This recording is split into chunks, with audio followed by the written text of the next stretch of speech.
Well, thank you very much. The subcommittee will come to order after recognizing myself and, and Ranking Member Ted Deutsch for 5 minutes each for our opening statements. I will then recognize other members seeking recognition for 1 minute.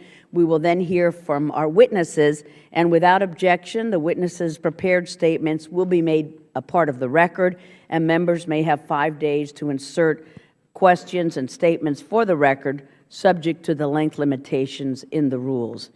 And there are several committees that are meeting at the same time, including where Attorney General Holder is testifying. So we are bouncing back and forth from committees. So we apologize if it seems to be sparsely attended. They'll come back and forth. The chair now recognizes herself for 5 minutes.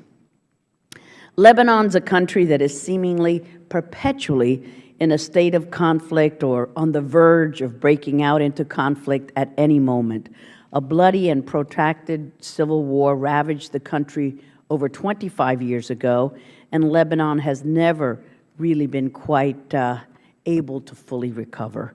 One of the byproducts of the Lebanese civil war was the emergence of Hezbollah in the early 1980s, long associated with the Ba'ath Party in Syria, led by Bashar al-Assad and his father before him, and backed by the Iranian regime. Hezbollah has received its financial and military support from Tehran while allying itself politically with Damascus.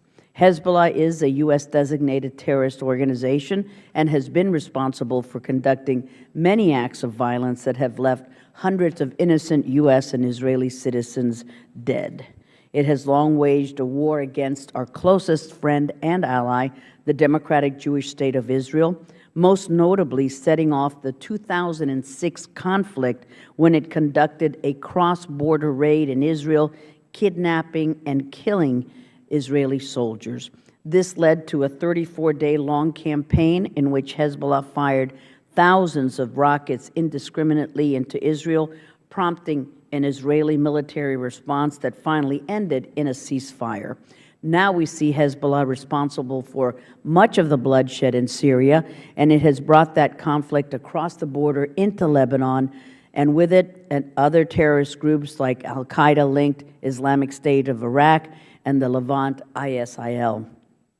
This is not just a threat for Lebanon. This increased violence threatens to destabilize the entire region, threatening U.S. national interest and our democratic partner, Israel.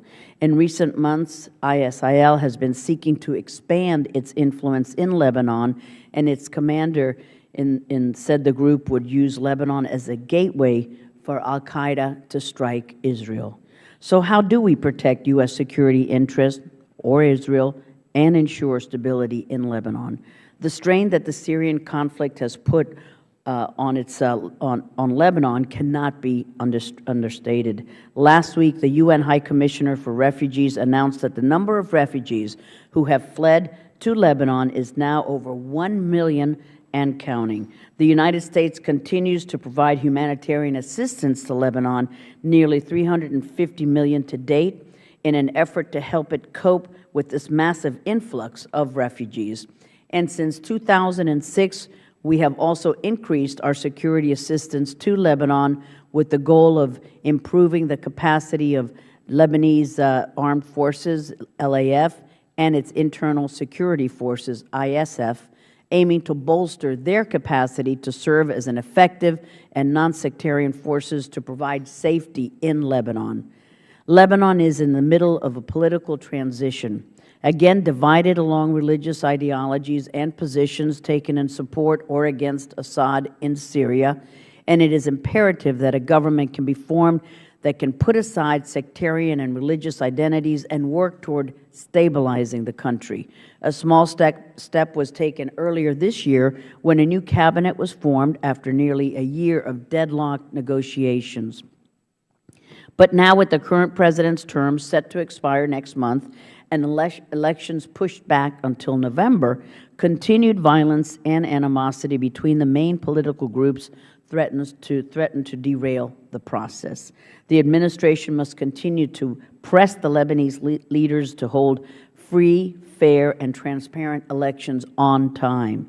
But in order to have elections, the security situation must improve, so we must help the LAF and the ISF fight back the increased sectarian violence that is tearing the country apart. The U.S. cannot continue to take a reactive, lead-from-behind approach in Lebanon as it has been doing throughout the rest of the region. The administration's failed policies in Syria and Iran did not create the atmosphere we see in Lebanon now, but they have certainly contributed to the instability. Instead of coddling Iran and offering concession after concession, we should be condemning the Iranian regime for its support of terrorism, namely Hezbollah, and its abysmal human rights record. Even while the Syrian crisis continues and the sectarian violence spreads throughout Lebanon, we cannot forget that these terror groups continue to pose a very real threat to U.S. national security and to Israel. Just last month, Israel seized an Iranian arms shipment that was headed to Gaza and likely bound for Hezbollah, and Israel continues to see the Assad regime attempt to transport sophisticated weapons like Russian-supplied surface-to-air missiles to these extremists, and Israel is then forced to take action to prevent these transfers. It is time that the administration defines a clear and decisive plan and takes real and concrete action to defend our interests and that of our allies. And with that, I turn to our ranking member, Mr. Deutsch.